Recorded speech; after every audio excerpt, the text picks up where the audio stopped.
Setelah 3 bulan saya tunggu masih tidak ada respon. Kita remake lagu ini juga aja Pak gitu. Dan ternyata diseriusin gitu, dihubungin sama kinannya, semua dihubungin. Di mana lagu Nuansa Bening itu dinyanyikan, ya. Namun tidak pernah ada yang namanya itu permintaan izin. Hal seperti ini tidak perlu terjadi ya di industri musik gitu. Royalti itu seperti apa? Ya kan hukum kan nggak mengenal sahabat. Hukum kan tidak mengenal sahabat, hukum ya hukum aja gitu. Wahai para penyanyi dangdut di seluruh dunia,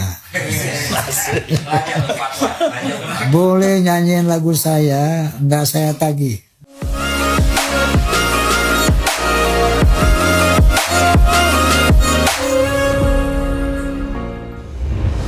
Selebtubers, polemik hak cipta royalti lagu hingga kini masih terus bergulir panas.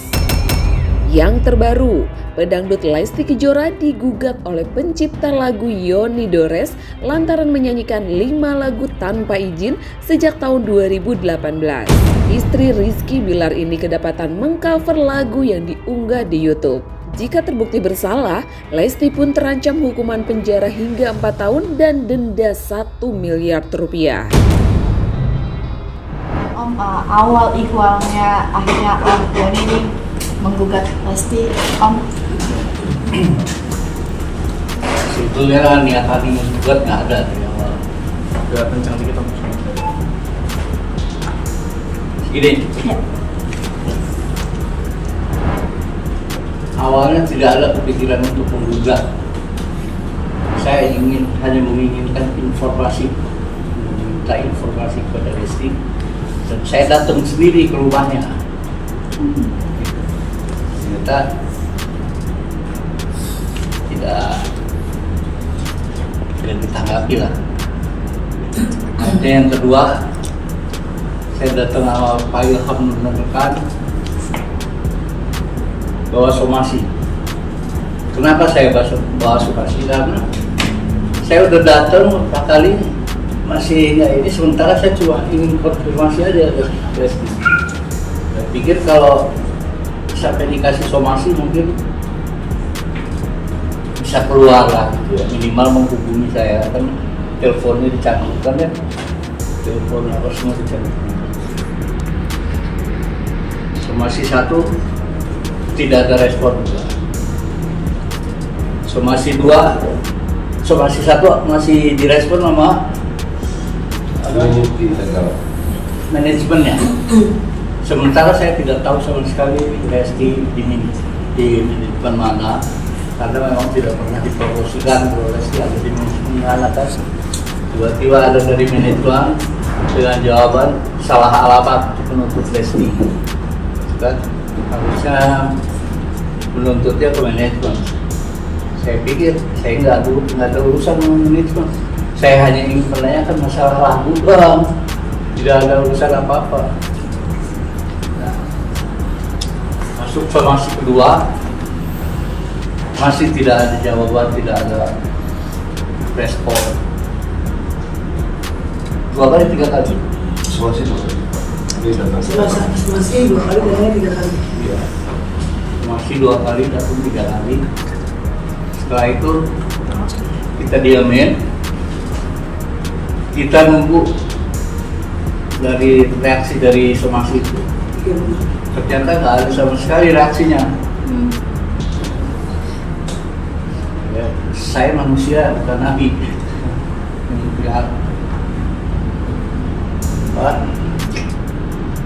Ya nggak ini amat gitu kan. Timbullah akhirnya saya pemikiran. Setelah 3 bulan saya tunggu masih tidak ada respon. Oke bang, terkait laporan yang di Polda kemarin. Oke, baik, terima kasih teman-teman media. Kami dari tim hukum Amer Law, ya, kantor kami di Modern Land Cikokol. Terkait laporan Lesti Kejora kemarin, ya seperti yang diberitakan, bahwasanya kami telah membuat laporan di Polda pada tanggal 19 Mei 2025, yang mana terkait pelanggaran hak cipta yang kita laporkan, yaitu yang melanggar pasal 113 junto pasal 9 Undang-Undang Hak Cipta. Yang melaporkan siapa bang? Kuasa hukum saya sendiri. Bukan dari Kalau klien legal berarti. standingnya apa Bang melaporkan? Saya kuasa hukumnya dari Bapak Yoni. Tapi atas nama Bapak Yoni sendiri yang Iya, Bang, terkait apa Bang? Jelasin lagi Bang. Mungkin. terkait ya Undang-Undang Hak Ciptanya. Pelanggaran hak Undang-Undang Hak Cipta. Wah, kalau pasalnya pasal 113 untuk pasal 9. Bang, berarti kalau detailnya itu dikatakan Lesti membawakan lagu dari ciptaan Bapak Yoni. Pak Yoni Dores ini ya Bang? Ya, lagu yang mana? Lagu yang mana Bang? lagunya ada beberapa lagu. Cinta Bukanlah Kapal, Bagai Ranting Yang Kering, Arjuna Buaya, Buaya Buntung dan lain-lain. Itu dibawakan di mana Bang lagunya Bang? Kita ambil yang di covernya aja Di di YouTube. tahun berapa Bang? Kalau yang penting kita ngelihat di YouTube-nya. Nggak kan ada tahunnya di situ. Iya, dari uploadnya. Ada yang tahun 2018, ada yang jadi variasi nggak sekali, nggak kalau sekali aja mungkin nggak ada masalah. Masalahnya yang kita lihat itu kita udah bicarakan kemarin, kita sampaikan bahwasanya kita melihat itu udah dari tahun 2017. Artinya sudah lama Bang. Udah lama. Cuman itu kan sampai saat ini masih aja ada gitu loh kan. Dan kalau kita nggak mengambil langkah dari kejadian tersebut, sampai tahun-tahun berikutnya ini akan terjadi seperti itu lagi. Bang di YouTube sendiri itu dia yang cover atau emang dia di acara lain di stasiun TV atau gimana? Oh, dia yang cover. Kalau di stasiun TV itu beda lagi, itu performan. Ada juga Bang, berarti di live Performan session. right ada.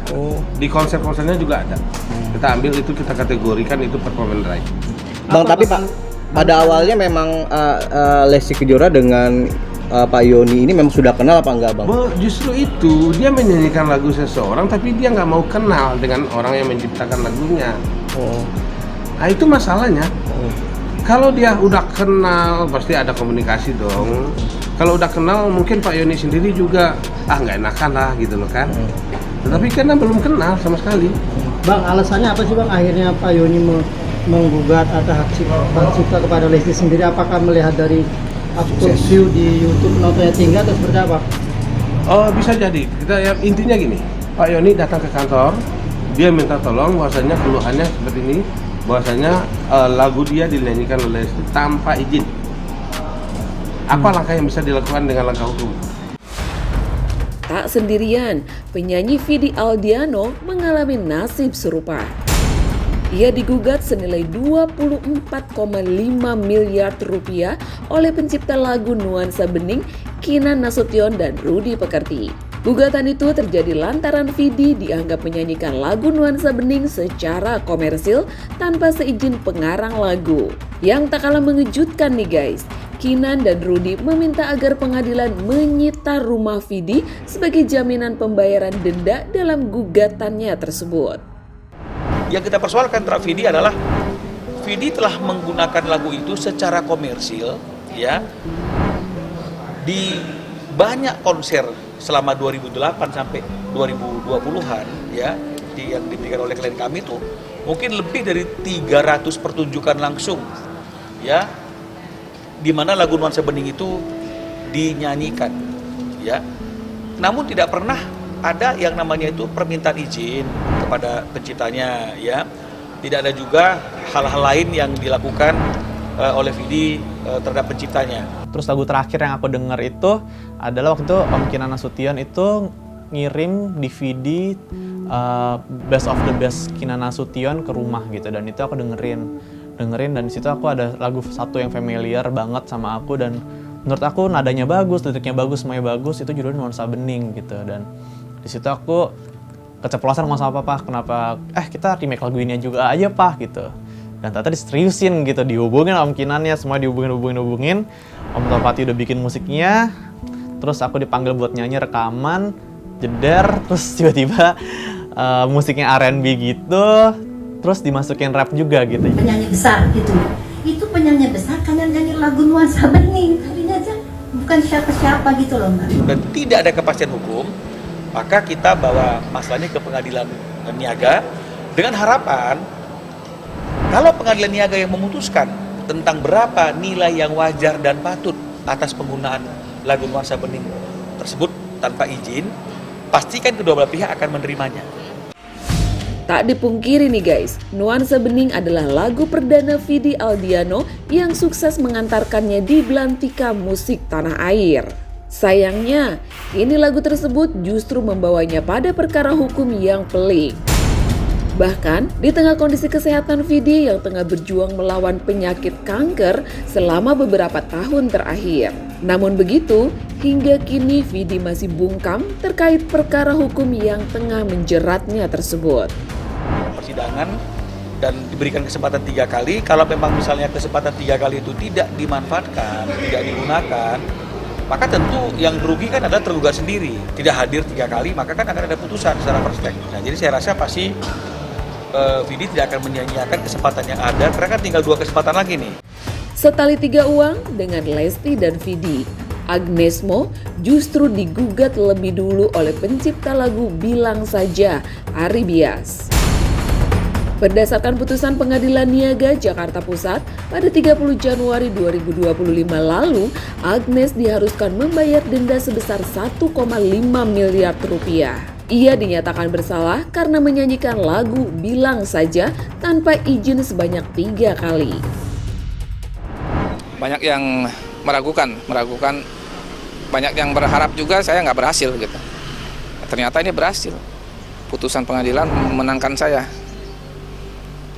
Itu juga yang mungkin sekarang jadi ramai juga kan, karena di luar perkiraan ternyata putusan pengadilan memenangkan saya gitu kan. Harusnya hal seperti ini tidak perlu terjadi ya di industri musik gitu, karena ini menjadi presiden buruk ya buat skena musik Indonesia gitu, bahwa di mana pencipta lagu yang harusnya bersinergi dengan penyanyi dan teman-teman musisi lainnya, tapi rupanya sedang tidak baik-baik saja gitu ya. Dan ini amat memprihatinkan gitu. Ya, saya melihat mungkin ini harusnya jadi puncak dari kekisruhan yang sering kali terjadi di industri musik, di mana selalu mempertanyakan soal royalti. Ya, karena di dalam Undang-Undang Hak Cipta sebenarnya sudah jelas ya, hitung-hitungannya juga mungkin sudah ada, dan siapa yang mengkolek dan tugasnya seperti apa, dan sebenarnya negara hadir atau enggak, ya sebenarnya itu sudah ada ya.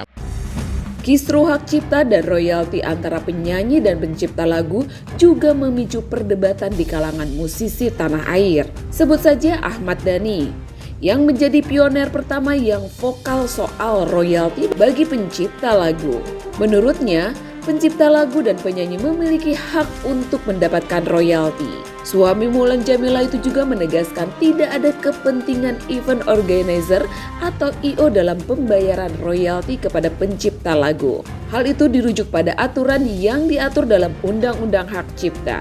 Sementara terkait kasus yang menimpa Vidi, Dhani mengaku tidak tahu persis berapa kali suami Sheila Dara itu membawakan lagu Nuansa Bening tanpa izin. Namun, angka 24 miliar bisa masuk akal jika dibawakan dalam rentang waktu yang sangat lama. Seperti apa ya soal royalti? Mungkin Pak Ade juga kan salah satu yang mengusung ini begitu. Kalau saya itu kan undang-undangnya udah ada ya. Kita nggak bisa berasumsi atau nggak bisa menafsirkan undang-undang gitu kan. Yang bisa menafsirkan undang-undang kan hakim, dan kalau yang selama saya tahu undang-undangnya memang bunyinya begitu.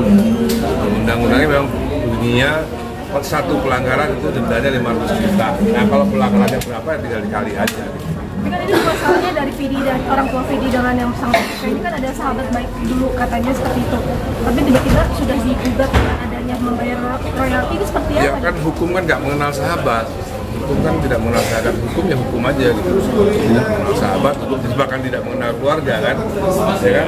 Ini kan saya dulu pernah ribut harta gono gini sama Nyonya Maya kan, padahal bekas istri kan. Tapi kan hukum tetap hukum. Ada gugatan yang diberikan kepada Fidelina itu sudah 24,4 M dan akan sita rumah. Apakah itu telah kapasitas terlalu besar atau memang itu adalah undang-undang yang menentukan? Ya, undang-undangnya itu satu pelanggaran adalah 500 juta. Makanya ada 3 pelanggaran yang berhasil dilakukan oleh Ari Bias kepada Agnes, ya makanya 500 kali 3 kali, jadinya 1,5 M gitu. Nah saya kan nggak tahu pelanggarannya berapa kali. Lain Ahmad Dhani, lain pula dengan Charlie Van Houten. Melalui unggahan Instagramnya, Charlie justru membebaskan lagunya dinyanyikan siapapun tanpa harus membayar royalti. Pelantun putri iklan itu juga menyerukan penyelesaian sengketa royalti dengan kepala dingin. Hal senada juga diucapkan dari Raja Dangdut Rhoma Irama. Melalui kanal YouTube miliknya, Rhoma memperbolehkan penyanyi dangdut untuk membawakan lagunya tanpa khawatir ditagih kewajiban royalti. Pernyataan Charlie dan Haji Rhoma ini juga langsung menuai kritik. Tak sedikit yang menilai sikap Charlie dan Rhoma sama saja mengubur penghidupan orang-orang yang murni berprofesi sebagai pencipta lagu atau komposer. Secara eksklusif kalau saya pribadi, wahai para penyanyi dangdut di seluruh dunia, boleh nyanyiin lagu saya, nggak saya tagih. Silakan sepuas-puasnya lagu sampai serak-serak boleh. Nggak usah bayar sama saya. Ya. Ini hak eksklusif saya kan. Pemirsa, di Indonesia baru-baru ini lagi rame nih ya soal konflik antara pencipta dan penyanyi. Dhani CS di dalam grup Aksi juga sama grup Visi yang dikomandani oleh Ariel sama siapa ini? Arman Maulana. Kita dengar lagi Agnes Monica dituntut sama siapa? Ari Bias. Royalti ini apakah perlu direct lisensi? Direct lisensi itu mau menagih langsung dari, apakah itu diatur dalam undang-undang atau tidak? Bagaimana implementasinya? Jadi harusnya Pak Haji, ini bukan perang dunia. Perang seni. Iya. Setiap orang dapat melakukan penggunaan secara komersial ciptaan dalam suatu pertunjukan tanpa meminta izin terlebih dahulu kepada pencipta, tentu dengan syarat membayar kepada LMKN. Sementara di pasal 9 tadi harus mendapat izin untuk mendapat izin. Ini kan ambigu. Iya. Satu hikmah besar buat kita para seniman. Dengan kasus ini kita jadi melek hukum nih, melek undang-undang. Iya. Itu kan ya. Kita petik hikmah positif di situ. Melek standar undang-undang. Kemudian tentunya yang pasti pencipta butuh penyanyi, butuh musisi butuh lagu ciptaan. Iya betul. Jadi ini harus saling membutuhkan sebetulnya. Nah, kalau menurut kalian gimana nih guys? Bagaimana seharusnya soal pembayaran royalti terhadap pencipta lagu? Yuk tulis komen kalian di bawah ini ya.